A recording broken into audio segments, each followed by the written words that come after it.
명절을 잘 보내셨나요? 네. 저는 너무 차가 많이 밀려가지고 7시간 반 동안 운전하다 보니까 허리가 아파가지고 병원에 다녀올 정도로 시간이 많이, 유난히도 많이 걸렸습니다. 그래서 형제들 만나니까 또 참 기쁘더라고요.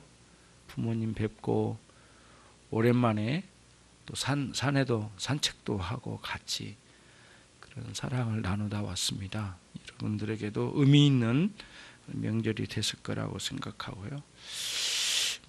오늘 말씀은 지난주의 말씀을 이어간 게 아니고 그 지지난주의 말씀을 이어간 겁니다. 그러니까 지지난주의 말씀을 한번 보면은 14절로 17절 말씀이고요. 마태복음 9장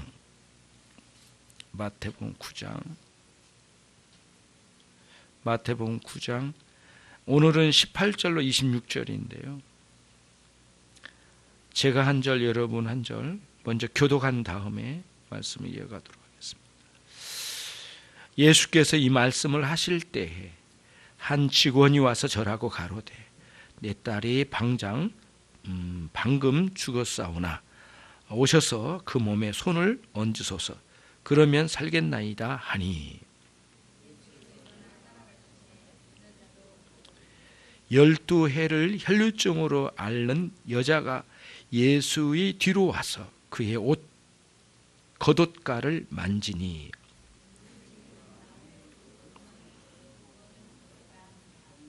예수께서 돌이켜 그를 보시며 가라사대 딸아 안심하라 내 믿음이 너를 구원하였다 하시니 여자가 그 시로 구원을 받으니라.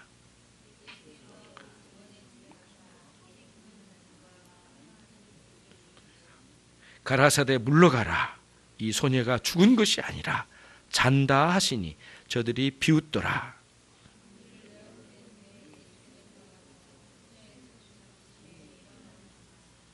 (26절) 같이 합니다. 그 소문이 그 온 땅에 퍼지더라. 아멘.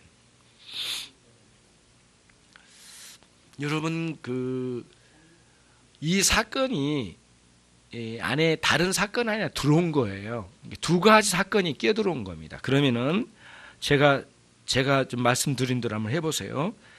20절로 22절을 가로로 쳐놓으세요. 그게 다른 이야기예요. 그러니까 끼어들어온 겁니다. 20절로 22절을 가로로 쳐놓으면 그거는 12해 12년 동안 혈루증으로 인해서 아주 고생을 많이 한 여인의 이야기입니다. 근데 이 이야기가 왜 이 안에 끼어들어왔는가? 그리고 만약에 그 같은 시간대에 일어난 사건일지라도 왜 이렇게 넣고 따로 빼서 하면 안 될까? 복잡하게 왜 이렇게 끼어들어왔을까라는 문제가 있어요. 그러면 그 문제는 어떤 문제가 있냐면은 뭔가 의미가 여기에 있는 겁니다. 숨어 있어요. 그게 오늘 우리들이 보는 거예요. 그러면은 우선은 오늘 18절로 26절 말씀이 왜 이 자리에 있을까? 그리고 이 이야기 두 이야기를 왜 묶어가지고 여기 선물 세트처럼 이렇게 돼 있는가? 이런 의문점이 여러분 들 거예요. 그래서 만약에 그 의미를 알지 않고는 여러분 섭섭하지만 사실 이 본문에서 충분한 의미를 찾아내기란 어려워요. 단순히 그냥 죽은 자를 살리시고 병든 자를 낫게 하시고 이 정도 수준으로만 생각하면 안 된다는 거예요. 이 본문이 그렇게 돼 있다는 거예요. 그래서 여러분과 제가 이 본문에서 20절, 22절 말씀과 또 18절로 19절, 23절로 26절 이렇게 뚝뚝 떨어져 있는데 이 본문을 같이 묶어서 한번 생각해 보는데 첫 번째는 이거예요. 그 앞부분에 나와 있는 말씀, 지지난주에 들었던 말씀 있죠. 14절로 17절 말씀. 왜 성경을 왜 이렇게 복잡하게 생각합니까? 그냥 대충 보면 안 되겠습니까? 아니에요. 그렇게 볼 때는 항상 거기에 머물러 있는 거예요. 그래서 제가 여러분들을 안내하는 겁니다. 14절로 17절 말씀, 지지난주에 들었던 말씀이 뭐냐 하면은 대충 이런 내용이에요. 세례 요한의 제자들이 예수님 앞에 찾아왔습니다. 우리는 바리새인들과 함께 자주 금식하는데 왜 예수님 당신의 제자들은 금식하지 아니합니까? 신앙의 경건 생활이죠. 신앙의 활동이에요. 왜 우리 같이 그렇게 안 합니까? 당신의 제자들은 이 문제를 가지고 찾아왔어요. 근데 그 의도는 뭐냐면은 항상 그 질문에는 의도가 있거든요. 우리는 대단한 신앙의 경력과 대단한 신앙의 자랑거리를 가지고 사는 사람이다. 최소한 우리만큼도 못 쫓아오는 사람들이 무슨 선지자고 제자들이란 말입니까? 이런 의미로 던진 거예요. 약간 비아냥거림이 좀 담겨진 거죠. 그럼 유대인들과 세례 요한의 제자들 중에 몇 사람인데 나중에 팔을 이뤘다고 그러더라고요. 이게 나중에 보니까. 근데 이 바리새인들과 함께 이런 분이에요. 이게.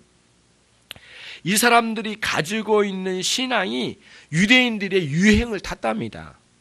근데 어떤 거냐면은 어떻게든 종교적으로 열심히 뛰어다니고 노력을 하면 노력의 대가로 뭔가 하나님이 우리 인생의 보답으로 주실 거라고 하는 신앙의 개념을 가지고 있대요. 그러니까 인간의 노력의 결과로 하나님이 그 인생에게 뭔가를 복도 내려주고 생명도 연장시키고 뭔가 높은 지위도 주실 거라고 하는 그런 생각으로 오는 거예요. 이게 우리 많이 들어봤던 이제 그런 거 아니겠어요? 이제 복을 추구하는 신앙 뭐 이런 거 아니겠냐고요. 근데 그 모든 것을 주시는 하나님이 안 주신다는 말씀이 아니에요. 문제는 뭐냐? 항상 이게 문제가 되는 게 뭐냐면은 내 노력의 결과로 주셨다라고 하는 신앙의 개념으로 가지고 갈 때 오는 위험한 상황이 도래해요. 그게 뭐냐면은 하나님께 노력의 일환으로 하나님께 받아낸 것이 내 신앙이라고 하면 나의 구원과 주님께서 나에게 내려주신 은총의 세계는 어디로 갔냐 이거예요. 이게 굉장한 걸림돌로 이제 작용을 하는 거예요. 그래서 유대인들이 가지고 있는 신앙의 개념 속에는 내가 이토록 열심히 했으니 이 보답으로 내려주신 것이 이것이다 라고 하는 생각을 가져가니까 항상 하나님의 은혜가 필요 없이 나의 노력의 결과로 내려주신 것을 요구하는 신앙으로 치닫게 되는 거예요. 그러면 항상 어떤 결과가 나오냐? 하나님을 향하여 자꾸 요구하는 거예요. 마치 신앙의 청구서를 들이댄 것처럼. 그때 오는 게 뭐냐면은 자기 자신의 노력으로 얻어낸 것이기 때문에 감사할 일이 없는 거거든요. 찬양할 일이 없는 거죠. 하나님께로 얼굴을 들고 감사할 이유가 없게 되는 거예요. 거기서 오는 신앙의 뭉그러짐과 왜곡된 현상은 아주 위험한 상황으로 오는 거예요. 그런데 여러분 놀라운 것은 모든 종교가 자기 신에게 뭔가를 주고 받는 원리로 신앙생활을 하는 겁니다. 모든 종교가 다 그래요. 유대교가 거기에 빠져 있는 거예요. 예수님께서 이거를 타파시키려고 오셨어요. 예수님께서. 그건 잘못된 신앙이다.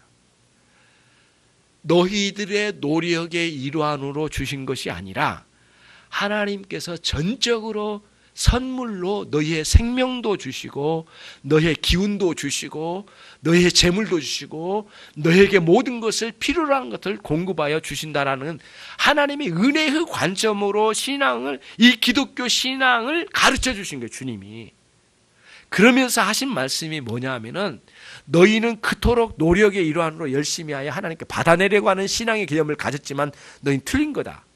그럼 뭐라고 말씀하냐면 예수님 당신 자신을 혼인집 신랑으로 비유를 하시면서 신랑이 혼인집에 신랑이 와서 함께 즐겨야 될 이 시기에 왜 스스로를 괴롭게 하며 금식하며 그렇게 하나님께 뭔가 얻어내면서 하려고 하는 신앙의 개념으로 찾아오느냐? 틀렸다 이거예요. 그러면서 예수님께서 여기에 진정한 신앙의 원리를 제공해 주셔요. 핵심을 뭐냐 하면은 열심히 종교적 활동으로 성취된 종교가 아니라 이 기독교 신앙은 예수 그리스도 당신과의 관계 속으로 우리를 인도하신다는 거예요. 그게 신앙의 핵심이라는 거예요. 그러면 어떤 거냐? 예수님은 우리의 이 혼인잔치에 우리를 불러내시고 초대하시고 우리는 그 신랑 되신 예수님과의 아름다운 관계를 형성하여 살아가는 것이 신앙생활이라는 거예요. 이게 핵심이라는 거예요.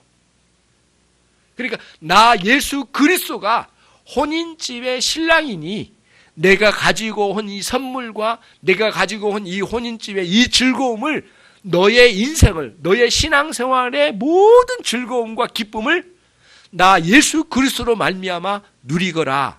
이런 표현으로 주신 거예요. 그게 이제 혼인집 비유의 말씀이에요. 이 말씀이.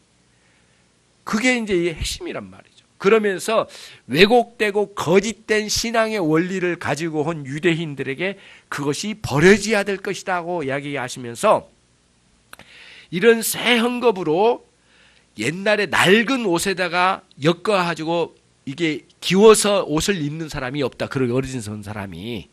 왜냐하면 자꾸 엮으면 엮을수록 이게 뭉그러지고 양쪽 다 버리게 될 거 아니냐.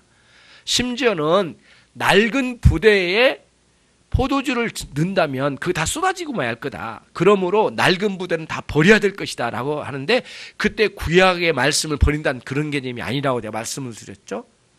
잘못된 신앙의 개념들을 모두 타파시키고 예수 그리스도를 내 마음에 영접하여 하나님의 자녀된 권세를 힘입은 사람들이 진정한 신앙을 가지고 하나님 아버지께로 나갈 수 있는 길이 열려진다는 중요한 신앙의 원리를 먼저 앞부분에서 말씀해 주셨어요. 그러면 여러분과 저는 어떤 존재예요? 그 혼인집에 초대된 사람들이라는 거예요. 본문이. 저와 여러분이 예수 믿고 신앙생활하는 게 뭐냐라고 물어보면 혼인집에 초대된 손님들이라는 게 우리가. 그런데 아무것도 가지고 온 게 없어요. 그러니까 우리는 도대체 이 혼인집의 잔치에 보탬이 될 만한 것 하나도 가지고 온 게 없는 거거든요. 그냥 초대돼서 온 거예요. 근데 그 초대돼서 온 사람들의 예증을 들은 거예요. 이런 사람이 초대됐더라. 그게 오늘 본문의 말씀이에요. 그러면 이해가 되시죠? 앞부분에서 예수님께서 천국 잔치와 같은 구원과 영생을 허락해 주신 기독교라는 큰 아주 위대한 진리, 복음 진리를 딱 제시해 주셨는데 혼인집으로 비유를 해 주셨어요. 그리고는 그 혼인집에 찾아온 손님들이 신랑이 왔는데 자기를 괴롭게 하고 금식하면서 거기에 혼인집에 참여한 것을 거절할 사람은 없다. 다 그렇게 하면 안 된다. 오히려 이때는 우리 주 예수 그리스도를 신랑으로 맞이하여 거기서 마음껏 잔치집에서 누리는 신앙의 원리를 따라서 살아가는 것이 기독교 신앙의 핵심이다라고 하는 걸 말씀해 주신 거예요. 그러니까 14절로 17절은 그거를 설명해 주신 거고 그 다음에 오늘 18절로 26절에는 뭐냐면 거기에 초대된 사람들이 이런 사람들이다라는 거예요. 그 얘가 누구냐면은 오늘은 한 직원이라고 18절에 나와 있죠. 근데 한 직원이라고 했는데 다른 복음서에는 좀 구체적으로 나와 있어요. 야이로라고 기록되어 있어요. 야이로. 가버나움의 회당장이랍니다. 야이로가. 이 가버나움의 회당장이면 유대인들의 상당히 지도자층에 있는 사람 중에 한 사람이란 뜻이에요. 그럼 여러분 여기서 즉각 여러분들의 이제 본문에서 생각할 수 있는 게 뭐냐면은 저 아까 바리새인과 세례 요한의 제자들이 가지고 온 신앙의 개념하고 예수님께 딸이 죽어 무릎을 이게 엎드려 하나님 예수님께 절하고 있는 이 야이로 사이에 비교를 보여준 거예요. 그러면서 누가 진정으로 하늘나라의 잔치에 초대된 사람들인가라는 걸 이 본문에서 예시적으로 보여주신 거예요. 네. 야이로와 12해 혈루증 앓는 이 여인이 진정으로 신랑 되신 예수 그리스도의 혼인집에 초대되었다는 거예요. 그러니까 저와 여러분 예수님을 믿는 신앙을 가진 모든 사람들은 그 혼인집에 이미 초대되어 들어왔다는 거예요. 그래서 같이 그리스도를 중심으로 그리스도를 통하여 하나님을 아는 신앙 속에서 인생에 마음껏 허락해 주신 선물을 누리면서 그 잔치집에서 흥겹게 살아가는 것이 인생의 길이요 기독교 신앙의 핵심이라는 거예요. 그래서 빠지면 안 되는 게 있어요. 신랑을 놓치면 안 돼. 신랑 대신 예수 그리스도와의 관계를 놓치면 이 본문은 모두 무너지고야 마는 거예요. 핵심은 거기에 있어요. 그러니까 세례 요한과 바리새인들이 추구했던 자기 노력의 일환으로 종교의 바벨탑을 쌓는 그런 사람들하고 아무것도 가지고 온 것 없는 우리와 같은 인생들이 이 절대절명의 굉장히 지금 위태롭고 어려운고 절망적인 상황, 딸이 죽어서 시체가 된 이 상황에서 막 달려온 야이로의 이 심령 사이에는 큰 차이가 있는 거죠. 예수 그리스도 앞에 올 자는 이런 모습으로 온다는 거예요. 이게 본문의 내용입니다. 유난히도 여러분, 오늘 이 본문 안에서의 그 두 사람의 등장이 아무것도 가지고 온 게 없어요. 예. 그냥 한 가지예요, 원하는 게. 예수님 만져주시기만을 원하는 거예요. 예수님과 터치되기만 하면 나을 거다.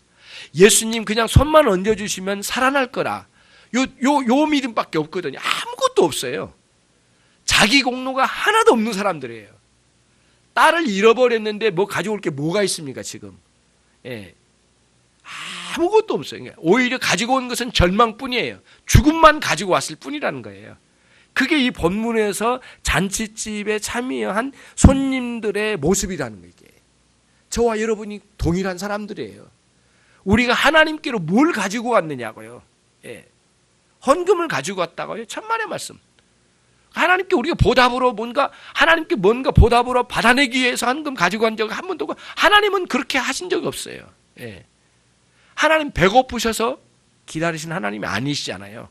예수님의 그 원래 이 논지, 그 다음에 이 본문을 이렇게 여기다가 기록을 하면서 사도 마태가 기록할 의도가 여기에 숨겨져 있는 거예요. 장원인잔치집에 초대된 사람들은 야이로와 같이 딸을 잃어버린 비참한 사람들이라. 주님의 손 얹어주기만을 고대하는 한 가지 소망만을 가지고 오로지 예수 그리스도께만 자기의 마음이 꽂힌 사람, 이 사람들이 혼인잔치에 초대된 사람들이래요. 심지어는 너무 송구스럽고 부끄러워가지고 예수님 얼굴을 맞대하여 보면서 찾아갈 수 없어 부끄러워서 뒤에 숨어가지고 예수님의 옷자락만 잡아도 나음을 입을 거라고 하는 속마음을 가지고 그냥 찾아간 혈병 여인은 그야말로 아무것도 없는 거예요. 예. 그리고 우리 주님께 오로지 예수님과의 만남만 갖기를 원해요. 접촉만 이루기를 원하는 거예요. 이게 누구냐면은 혼인집에 초대된 사람들이라는 거예요. 저와 여러분의 신앙이 어디냐 이거예요. 여러분이 오늘 우리들이 여기서 이제 우리의 신앙을 개비해야 될 중요한 게 있어요. 만약에 여러분들이 신앙생활을 내가 열심히 뭔가를 해야지고 거기에 보답으로 하나님 뭔가 주시는 신앙의 원리로 찾고 간다면 여러분들은 앞에 있는 세례 요한의 제자들하고 바리새인과 같은 신앙의 개념으로 넘어져 있는 상태예요. 요것을 깨우쳐야 된다는 거예요. 그럼 뭐예요? 딸이 죽어서 절망적인 상황에 놓여져 있는 야이로와 같은 심정으로 그리스도 앞에 엎드리는 것이 신앙의 원리라는 거예요. 요게 핵심이라는 거예요. 그래서 그분으로 말미암아 신앙생활의 영광을 누리게 되는 것이에요. 영접하는 자, 그 이름을 믿는 자들은 하나님의 자녀가 되는 권세가 있다라고 있는 그 믿음의 믿음. 오로지 우리 주 예수 그리스도를 나의 구주로 영접하여 믿는 믿음의 원리의 핵심이 여기에 놓여져 있는 거예요. 그분에게 모든 능력이 있어요. 여러분의 인생 전체를 주관하실 능력이 예수 그리스도 안에 정권적으로 주님께 있다는 거예요. 온 우주 만물을 당신의 손에 쥐고 운행하실 수 있는 권세가 우리 주 예수 그리스도께 있으시다는 거예요. 이 사실을 믿는 거예요. 그리고 그분께 내 인생을 모두 맡겨드리는 거예요. 죽은 딸을 가지고 나가는 거예요. 병든 몸뚱이를 가지고 주님께로 나가는 거예요. 아무런 가치가 없어요. 누구도 받을 수 없고, 그리고 누구도 칭찬할 만한 것 하나도 없는 그러한 정말 알거지 같은 상황에서 내 인생이 우리 주님께로 가는 거예요. 이게 신앙의 원리라는 거예요. 이게 기독교의 신앙의 핵심이라는 거예요. 거기서 우리 주 예수 그리스도를 만나는 거예요, 여러분. 교회를 온 사람들은, 교회에 나오는 사람들은 누구냐라고 물을 때 그리스도와의 만남을 가진 혼인집에 초대된 사람들이에요. 그 원리를 항상 염두에 둬야 돼요. 자꾸 내가 이만큼 했으니까, 나는 이만큼 못했으니까 안 주시는구나. 하나님 그러신 분이 아니시라는 거예요. 그럼 뭐예요? 예수 그리스도와의 사랑을 누리는 신앙의 핵심으로 들어가지 않으면 안 된다는 거예요. 오늘 또 내일 또 믿음의 주여 우리를 온전케 하신 예수 그리스도를 바라보는 예수 그리스도를 추구하는 신앙에서 그분의 사랑의 풍성함을 마음껏 누릴 수 있는 사람들이 신앙의 진정한 원리를 찾은 사람들이에요. 그 사람들이 진정으로 신받다예요. 신받다. 예수 그리스도를 만난 사람들이에요. 그분과의 만남을 통하여 자신 안에 있는 부끄러운 병을 고침받고 그분과의 만남을 통하여 내 어두운 마음에 밝은 빛이 들어오고요. 다양한 방식으로 나를 찾아오셔서 이끌어내시는 주님의 은혜의 강물에 함께 젖어들 수 있는 신앙이 돼야 되지.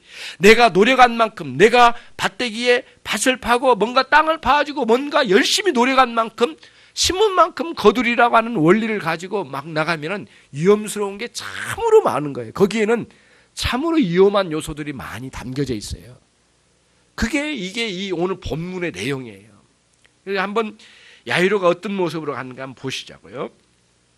18절 말씀 한번 보겠습니다. 같이 읽습니다. 예수께서 이 말씀을 하실 때에 한 직원이 와서 절하고 가로되 내 딸이 당장 죽었사오. 오셔서 그 몸에 손을 얹으소서. 그러면 살겠나이다 하니. 방금 죽었다는 말이에요. 방금. 이게 방장이란 말은 옛날 말인데 방금 죽었대요. 그런데 여러분 눈여겨봐야 될 게 뭐냐면은 예수께서 이 말씀을 하실 때 해요. 혼인잔치집 비유를 말씀하실 때에 야이로가 달려왔어요. 그 다른 복음서 야이로 가버나움의 회당장 이렇게 다 나와 있거든. 구체적으로 여기는 그냥 한 직원으로만 되어 있어요.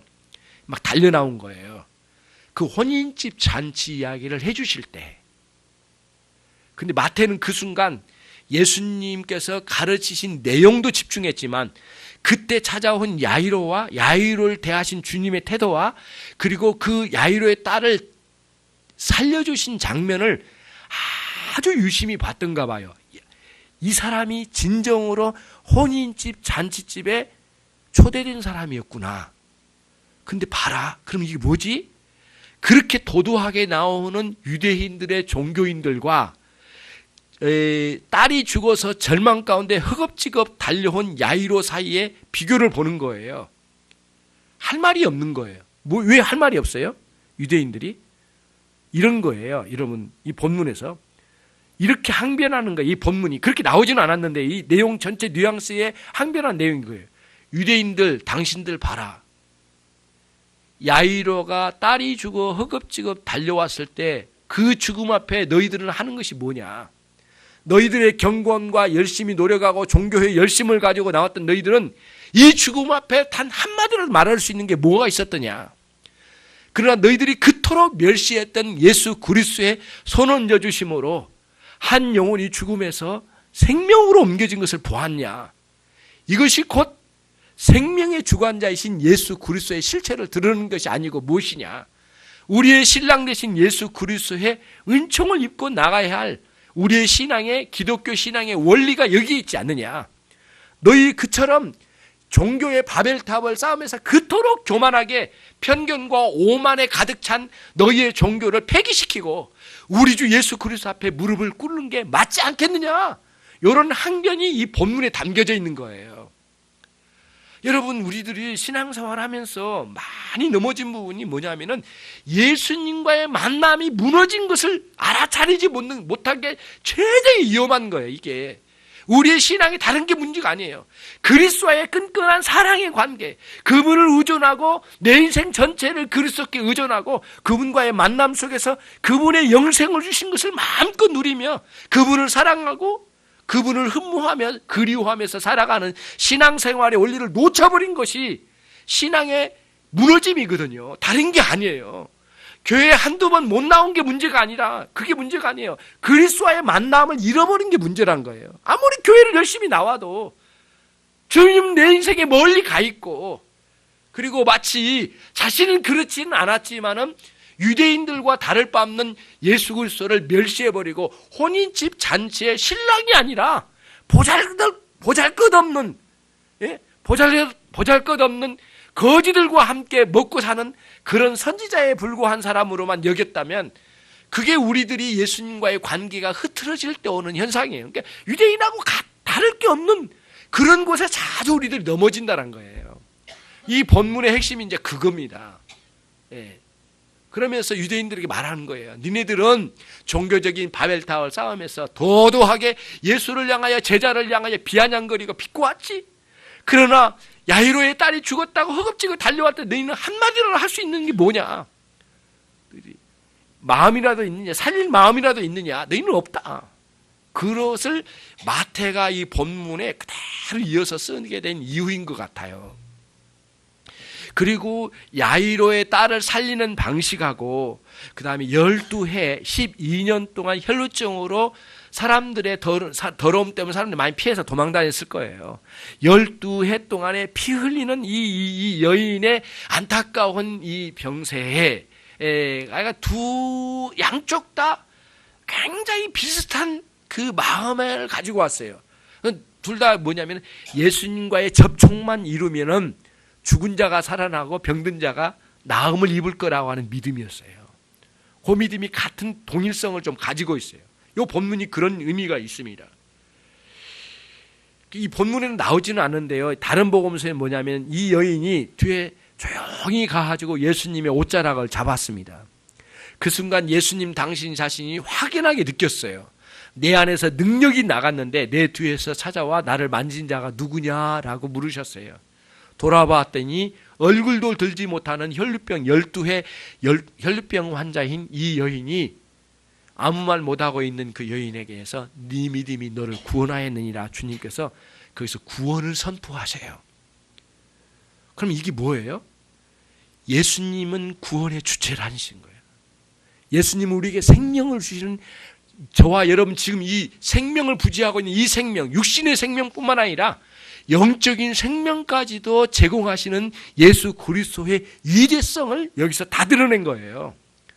너무 직접적으로 드러내니까 이게 기적만 볼 때가 있거든요. 우리는 대단한 기적이었구나.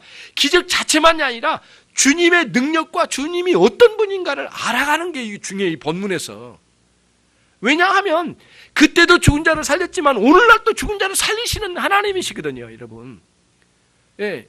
우선은 에베소서 2장 1절에 허물과 죄로 죽은 너희를 건져주시고 살려주신 하나님 아버지, 이런 표현이 에베소서 2장 1절에 나오거든요. 허물과 죄로 죽었던 우리를 구원하신 하나님이시래요. 이미 우리의 영혼이 하나님을 알 수 없는 죽음 가운데 죽음의 기운에 완전히 짓눌려 있는 존재였단 말이에요. 여러분 오늘 여기서 이제 고백을 할 수 있는지 모르겠어요. 여러분 예수 그리스도를 만나고 난 다음에 내가 죽어도 살겠다고 하는 확신이 우리 안에 있는지, 그 살겠다라고 하는 게 영적으로 살아나는 걸 의미하거든요. 그런 의미로 여러분 나중에 또 부활까지 의미하겠지만은 그런 확신 속에 그리스도와의 생명적인 요소를 누리고 있느냐라고 저는 여러분에게 묻고 싶어요. 그럼 여러분들은 때로는 어떤 분은 부끄러운 부분도 있겠지만은 정말 그리스도와의 관계 회복이 우리의 신앙의 핵심이라고 하는 사실을 오늘 여러분들이 반드시 본문에서 찾아내야죠. 알아가셔야 된다는 거예요. 여러분 여러 가지 방식으로 신앙의 활동들을 합니다. 뭐 성경도 읽고 기도도 하고 금식도 하고 여러 가지 하는데 그 모든 게 어디를 향해야 돼요? 혼인집의 신랑이신 그리스도와의 관계 속으로 들어가야 돼요. 그게 핵심을 이뤄. 그러면 금식의 가치가 있고, 그러면 우리가 경건 생활에 모든 가치가 있는 거죠. 이처럼 오늘날 주일날 주님 앞에 나와서 예배하는 것도 모두 가치가 있는 거죠. 그런 차원에서 굉장히 놀라운 말씀이 아닐 수가 없어요. 그렇다면 만약에 여러분이 이렇게 들어왔다면 저와 여러분은 혼인잔치집에 초대된 한 영혼으로 여기 와 있는 거란 말이죠. 그러면서 오늘 그 예시로 이 야이로라는 사람, 그리고 야이로의 딸이 살아나는 것, 그 다음에 이 12회 혈루증하는 이 여인은 그야말로 가장 가까이서 예수님의 혼인잔치에 초대되었다는 사실을 깨닫게 되는 거예요.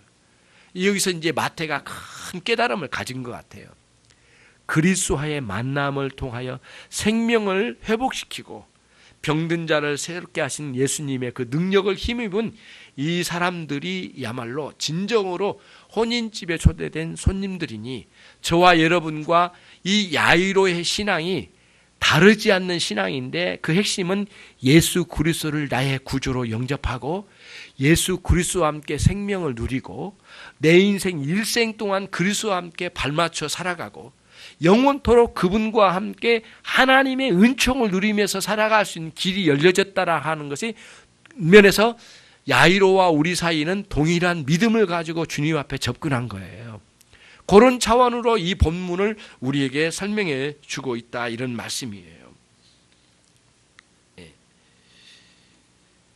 그러니까 예수님께서 우리의 진정한 소망이라고 하는 이유를 여기다 다 설명해 준 거예요.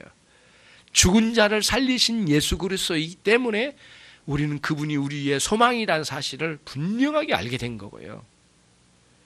그리고 12해 동안 지독한 병세에 짓눌려 있던 여인이 예수님과의 만남 속에서 치유받아 놀랍도록 새로운 인생과 구원의 은총을 누리는 그 속으로 들어가는 것을 경험한 이 여인이 이제 우리들을 대변하는 아름다운 모습이 아닐 수가 이제 없는 거죠. 여러분, 이제 그러면 이제 그러기 때문에 그 말씀을 하실 때라는 말씀이 기록되어 있는 거예요. 만약에 그 말씀을 하실 때라는 말씀을 떼고 볼 때에는 따로 이게 이제 앞부분과의 말씀이 단절되면 결국에는 혼인집에 초대된 백성들이 어떻게 신랑과 함께 누리는 그 영광스러운 잔치의 흥겨운 삶을 어떻게 누리는가에 대해서 잘 알 수 없는 길이겠지만 분명하게 드러냈어요. 죽은 자를 살리시고 병든 자를 치유하신 그리스도의 그 뛰어난 능력과 함께 사랑 넘치는 주님의 손길에 의해서 양육받고 있는 우리의 인생과 다를 바 없는 한 인생들을 여기서 발견하면서 주님께 우리의 인생을 의존해야 되겠다고 하는 우리의 믿음이 일어나기 시작하는 거예요. 전적으로 거기서 일어나기 시작하는 거예요. 그것을 이 본문에서 보여줘요. 그러시면 살겠나이다. 손을 얹어주시면 살겠나이다. 라고 하는 게 19절에 나오잖아요. 믿음의 요체죠, 요체. 왜냐하면 주님을 의존하는 신앙, 이게 믿음의 신앙의 핵심이에요. 이 부분을 놓치면 안 된다는 거죠. 그래서 오늘날 우리들이 예수님을 믿는 신앙생활이라고 하면서도 사실은 주님과의 관계를 굉장히 멸시하고 가볍게 취급해버리고 종교적인 열심과 노력의 일환으로만 뛰어다니면서 살던 사람들이 얼마나 허망한 삶을 살고 있는가, 바리새인과 다를 바 없는 삶을 막 살아가 버린 거죠. 우리들이 어디서 넘어졌는가 한번 생각을 해보세요. 신앙생활에 여러분 시험 들어서 넘어졌을 때 그 자리가 곧 어디냐면은 그리스도와의 관계가 무너진 때, 무너진 자리에 그 자리가 다른 게 아니에요. 그리스도와의 사랑을 나누는 것이 끊겨진 순간이에요. 우리의 마음이 공허해지고 메마른 마음의 감성에 도대체가 어디로 가야 할지 방황하는 우리의 인생의 의미, 왜 이런 일들이 일어나는가? 그리스도와의 만남 속에 없는 거예요. 내가 곧 길이요 진리요 생명이시니 생명이 나로 말미암지 않고는 아버지께로 올 자가 없느니라고 하신 그 길을 잃어버린 거죠. 그리스도를 잃어버린 거예요. 생명을 놓쳐버릴 때 허망함이에요. 신앙생활을 하면서도 그게 넘어진 경우가 한두 번이 아니에요. 그렇다고 해서 구원을 잃어버린 건 아니지만은 정말 메마른 심정으로 하나님을 찾아가는 우리의 이 모습이 그리스도를 놓쳐버린 심정이 아니고 무엇이겠느냐고요. 그거를 여기서 아주 예리하게 마태는 이거를 기록으로 남겼다는 거예요. 그러면은 두 번째로 가면 이거예요. 여기 본문에 보면은 야이로라는 사람도 그렇고 딸 죽어가지고 막 뛰어왔거든요. 지금 방금 죽었습니다, 딸이. 다른 거 없습니다. 그냥 주님 손만 얹어주시면 나을 것 같습니다. 이 믿음, 그리고 절하고 경배하고, 그렇죠. 그리고는 12혈증 앓는 여인이 정말 부끄러워서 예수님 뒤에 가서 옷자락을 붙잡는 이 장면은 인간의 공로가 전혀 없는, 도대체 아무것도 가지고 오지 않는 완전히 빈털터리의 신세로 주님 앞에 찾아온 그 모습 그대로를 보여줘요. 그러면 이거 뒤집으면 뭐예요? 전적으로 하나님의 은혜만이 이 구원의 역사에 개입됐다는 것이에요. 인간은 전적으로 하나님께 은혜 입은 자예요. 구원받은 자예요.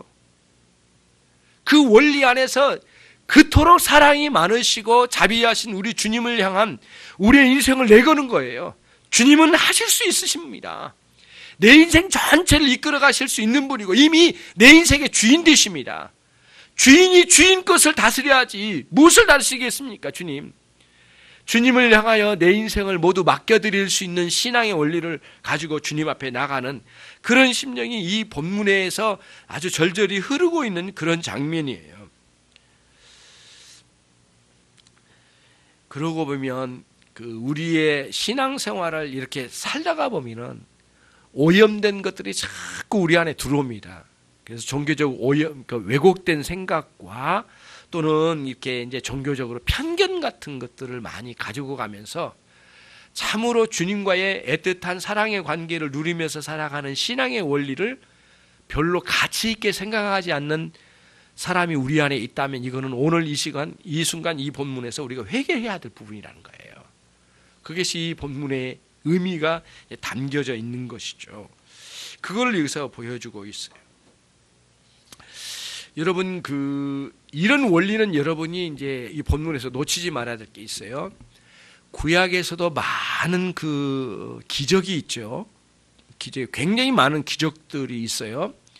바다를 가르시고 반석에 물을 내시고 만나를 내리실 뿐만 아니라 전쟁에서 승리케 하신 여호와의 승리가 많이 구약의 역사에 기록이 되어 있어요. 그거를 하나하나를 우리는 뭐라고 하냐면 작은 구원이라고 해요. 편의상. 그러면 이 작은 구원이 하나하나 모여져서 모래알처럼 흩어진 게 아니라 다 이게 의미가 있어 연결이 되어져요. 근데 이 연결되는 이 작은 구원이 한 방향을 향해 가요. 이게 뭐냐면은 예수 그리스도께서 이루실 인류 구원의 큰 구원을 향하여 달려가는 사건 하나의 연결이에요. 그런 원리로 되어 있거든요. 그러니까 오늘 야이로의 딸을 살리신 예수님의 놀라운 기적은 사실은 이 기적으로 깜짝 놀라서 예수 믿어라 이 정도 수준으로 던져준 게 아니라 너는 깨달아라. 나 예수가 나 그리스도가 너희들의 죽음을 생명으로 옮겨가는 것을 지금 봐라. 그러면서 예수님 당신 자신의 생명에 있어서도 죽음에서 생명으로 옮겨가신 예수님의 부활의 능력을 예시적으로 보여주신 거예요. 그러면서 이 작은 구원이 큰 구원을 향하여 우리 주 예수 그리스도의 큰 구원의 역사를 향하여 우리의 마음을 달려가도록 하신 거예요. 그럼 여러분 어떤 방식으로든지 여러분들이 취해야 돼요. 붙잡아야 될 게 있어요. 그 뭐냐면은 예수님이 어떤 분인지 그리고 내 인생의 모든 문제와 상황을 다 예수님께 다 던져서 우리 주님이 오셔서 내 인생의 문제를 끌어안고 해결하실 분이라는 확신을 가지고 그분 앞에 달려나가는 이것만큼은 놓치지 말아야 된다는 것을 말씀드리고 싶은 거예요. 죽어도 그리스도 안에서 살아도 그리스도 안에서 지금도 그렇고 앞으로도 그렇고 과거에도 이미 주님께서 내 인생을 인도해 주셨지만은 우리 주 예수 그리스도와의 관계를 놓치지 아니하고 전적으로 당신의 은혜로 우리를 구원하신 원리를 따라서 오늘 야이로와 같이 12 혈루증 여인과 같이 주님께 접촉되기만을 원하는 마음으로 그 순수한 신앙으로 나가는 거예요. 사실 유대인들에게 비춰보면 유대인들 그 교만한 유대 종교 지도자들에게 비하면 이 야이로하고 이 혈루증 앓는 이 여인의 비교를 보면은 정말 가짜나 보였었을 거예요. 보잘것없는 것이었을 거예요. 정말 보잘것없는 모습이었을 거예요. 주님은 그러나 그 속에 담겨진 믿음을 보셨어요. 그리고 그의 영혼에게 놀라운 은총을 내려주셔서 구원의 은총과 살려주시는 은총과 치유의 은혜를 허락해 주시며 구원을 선포하신 자리까지 예수님께서 이끌어내신 장면이에요. 이 장면이. 본문이 그런 의미가 담겨져 있습니다. 그러므로 주님께서 말씀하신 것처럼 나는 부활이요 생명이니 나를 믿는 자는 죽어도 살겠고 무릇 살아서 믿는 자는 영원히 죽지 아니하리라고 주님께서 선언한 말씀을 요한 사도는 그렇게 기록했지만 마태는 예수님께서 부활이시고 생명이시라는 사실을 뭘로? 사건으로 기록을 했다는 것에 눈을 뜨십시오.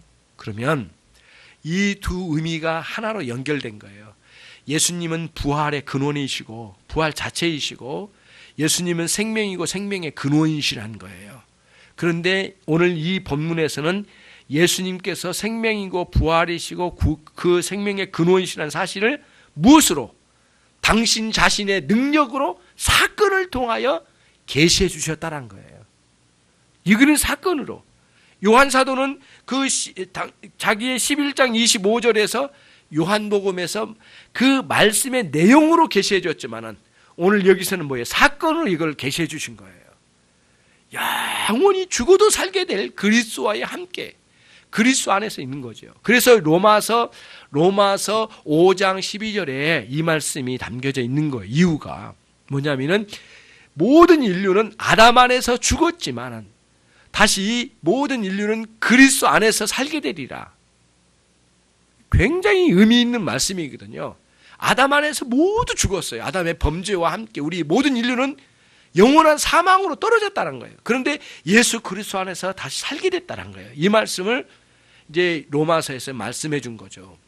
심지어는 로마서에 기록된 내용에 보면은 예수 그리스도를 죽은 자 가운데서 살리신 이의 영을 우리 가운데 보내주셔서 예수 그리스도를 죽은 자 가운데서 살리신 영이 내주한 사람들에게는 예수 그리스도를 죽은 자 가운데서 살리신 영으로 말미암아 너희는 죽지 않고 영원히 살리라는 이 부활의 신앙을 제시해 준 이유도 거기에 있어요.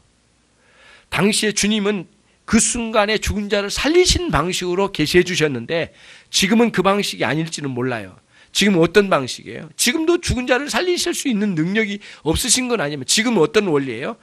저와 여러분에게 죽으신 예수 그리스도를 살리신 하나님 아버지의 영을 우리 안에 보내주셔서 그 영을 보증으로 하여 영으로 말미암아 죽은 자를 살리신 하나님 아버지의 그 능력으로 우리를 영원토록 죽음을 제거하고 영생을 허락해 주신 그 부활의 신앙으로 우리를 이끌어내서 영생을 주셨다는 거예요. 이게 로마서 8장 11절에서 말씀해 주신 중요한 원리의 말씀이거든요.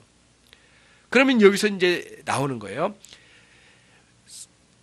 예수께서 야이로의 딸을 살리신 중요한 사건은 당신 자신이 부활의 능력으로 나타내 주실 것뿐만 아니라 예수님과의 접촉을 이루는 만남을 가진 모든 인생은 야이로의 딸이 살림받은 것처럼 영적인 의미에서 모두 살아날 것이라고 하는 사실을 말씀해 준 거고, 또 한편 성경 전체가 예시해주고 가르쳐주고 있는 것처럼 언젠가는 주님이 다시 오시면 이 육체까지도 부활하여 영원한 생명에 이르게 될 것이라고 하는 사실을 제시해 준 데까지 나가는 귀중한 사건이 아닐 수 없다는 말씀이에요.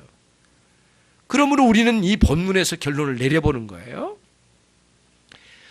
혼인집 잔치에 초대받은 저와 여러분이 그 신랑과의 만남을 통하여 그 잔치집에서 배설해주는 정말 맛있는 음식과 흥에 겨운 이 잔치에 참여한 우리의 기독교 신앙의 본질 속에 있는 그리스도와의 만남이 있는 이 신앙 생활을 어떻게 누려야 되겠느냐의 문제를 가지고 저와 여러분은 고민을 하는 거예요.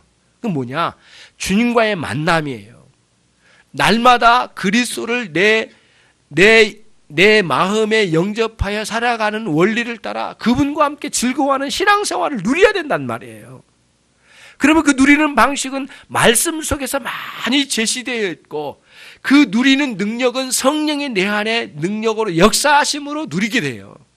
예수께서 내 구주가 되시고 나의 영원한 친구가 되시고 때로는 나의 영원한 목자가 되시고 심지어는 죄와 관련돼서는 나의 왕 되셔서 죄를 다스리시고 죽이시며 영원한 생명으로 인도하시는 우리 주 예수 그리스도와의 만남과 그 잔치집에 누리는 행복한 누림을 마음껏 누리는 게 기독교 신앙생활이라는 거예요. 이것도 하고 저것도 하고 이것도 해서 저것도 해서 인정받는 게 신앙생활이 아니고 예수 그리스도와의 만남 속에서 누리는 행복한 인생의 생활을 살아가는 것이 우리의 신앙생활의 요체라는 거예요. 요거를 마음껏 누릴 수 있어야 되겠어요. 그래서 교회 생활만 신앙생활이 아니야. 집에 가정에 가고 직장에 가고 사회생활로 나가서도 어디서든지 그리스도와의 만남 속에 그분과 함께 누리는 생명을 누리는 이런 신앙생활을 마음껏 누려가는 것이 우리들이 가지고 가야 할 기독교 신앙생활의 본질이라는 거예요. 깨달아야 된단 말이에요. 그리스도와의 여러분 마음껏 살아가는 인생을 살지만은 예수님과의 누리는 생명을 못 누리고 있다고 생각되면 여러분 많이 갱신되어야 돼. 깨어나야 돼요. 오늘부터 주님을 찾아가야 돼요. 주님과 함께 누리는 그 생명의 비밀을 찾아가는 거예요. 그리고 그분이 내려주신 원리를 따라서 정말 은혜를 누리고 내가 그 안에 누리는 은혜를 통해서 내 마음이 어두운 것이 밝아져 가면서요. 걸을 수 없는 길에 길이 열려지고 그리고 남들 보기에는 비아냥거린 우리의 인생길일지는 몰라도 나는 그 험악한 인생길을 그리스도와 함께 손잡고 가리라고 하는 확신 속에 그분과의 붙잡고 강을 건너고 산을 넘어야 되지 않겠어요? 앞으로도 수많은 어려움들이 많이 올 거란 말이죠. 그리스도와 함께 이걸 감당하고자 하는 열망과 소망을 품고 오늘 주님을 불러드리고 그분과 함께 살아가는 원리에 연합된 인생을 살아가야 되는 게 마땅하지 않겠습니까? 이게 우리가 잔치집에 살아가는 신앙생활이에요. 이거를 놓쳐버리고 이걸 안 했기 때문에 안 된다. 저걸 안 했기 때문에 안 된다. 나는 열심히 안 살았기 때문에 안 된다. 정확히 말하면 그게 문제가 아니에요. 예수님을 여러분의 마음에서 소원하게 짜증내고 실증내버리는 것이 여러분의 심령의 문제라는 거예요. 예수님을 여러분 안에 왕으로 모셔야 되고 날마다 사랑하는 참으로 나의 애인으로 섬겨야 될 우리 주님을 저 멀리 팽개쳐버리고 내 마음대로 종교는 종교대로 가고 주님은 주님대로 가버리는 이런 원리, 부끄러운 원리 안에 떨어진 것이 유대인들과 다를 바가 하나도 없는 거예요. 이런 부분에 있어서는. 물론 구원받은 성도일지라도 그래서 그리스도와의 생명적인 이유를 마음껏 누리셔서 고난 속에서 그리스도의 이름을 불러가고 그 이름의 능력을 힘입어서 기도 속에서 주님을 붙잡고 마음껏 울며 주님께 화소연할 수 있고 내 연약한 부분을 주님 어루만져 주시길 원하고 오늘 또 조금이라도 터치해 주신다면 내 인생은 새롭게 변할 거라고 하는 확신을 가지고 그리스도 앞으로 나가는 여러분이 되시기를 바랍니다. 여러분 마음의 아픔도 주님의 어루만져 주심 성령의 역사하심으로 여러분의 병들어 있는 부분도 주님의 어루만져 주심을 통하여 성령의 역사하심을 통하여 현재적으로 지금도 치유하고 계시다는 사실을 심지어는 죽은 자도 살리시는 주님의 능력으로 우리 가운데 찾아오셔서 내 인생 가운데 오셔서 나를 조종하시고 나를 이끌어 가시고 나를 다스려 가시고 나를 보호하시고 나에게 공급하시는 우리 주님의 놀라운 능력으로 우리들이 힘입어 살아가는 삶의 원리를 여러분들이 반드시 회복하시는 그런 삶이 되시기를 바랍니다. 그렇다면 여러분 야이로의 딸처럼 12회 혈루증으로 앓았던 이 여인처럼 주님의 은혜에 충만함으로 새로운 살아가는데 너의 믿음이 너를 구원하였느니라 라고 하는 주님의 음성을 반드시 듣게 될 것이고 그 달콤한 말씀에 여러분들의 마음은 흥분되고야 말 것입니다. 하나님께서 여러분들을 인도하시고 여러분의 가정과 사회생활과 여러분의 몸과 그리고 모든 상황들을 주님께서 주관하여 이끌어내 주실 줄로 믿습니다. 기도하겠습니다.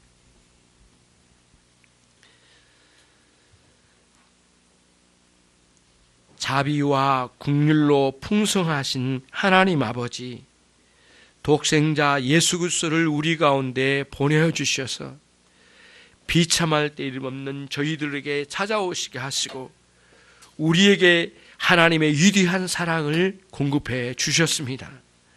어둠 가운데 죽음 후에 짓눌려 있는 우리의 인생들을 놀라운 영생으로 이끌어내 주시고 생명으로 말미암아 살아가도록 하나님께서 은총을 베풀어 주셨습니다. 기독교의 구원의 요체를 우리 가운데 허락해 주셔서 그 가운데 마음껏 누리며 살아가도록 이끌어 주신 하나님 아버지, 무한한 감사와 찬양을 올려드리옵나이다. 오늘 우리 주 예수 그리스도의 관계로 돌아가는 우리 모든 성도들이 되게 해 주시기를 원합니다. 많은 문제에 시달림이 아니라 단 하나의 문제, 예수 그리스도의 관계로 우리가 집중할 수 있도록 도와 역사해 주시고, 오늘부터 기도하며 말씀을 따라 주님을 찾아가는 모든 종들이 되게 해 주시옵소서. 그리스도의 만남에서 큰 은혜를 누려 새로운 회복의 역사가 있게 해 주시기를 원합니다. 감사하고 예수 그리스도의 이름으로 기도 올리옵나이다. 아멘. 자리에서 모두 일어나시겠습니다.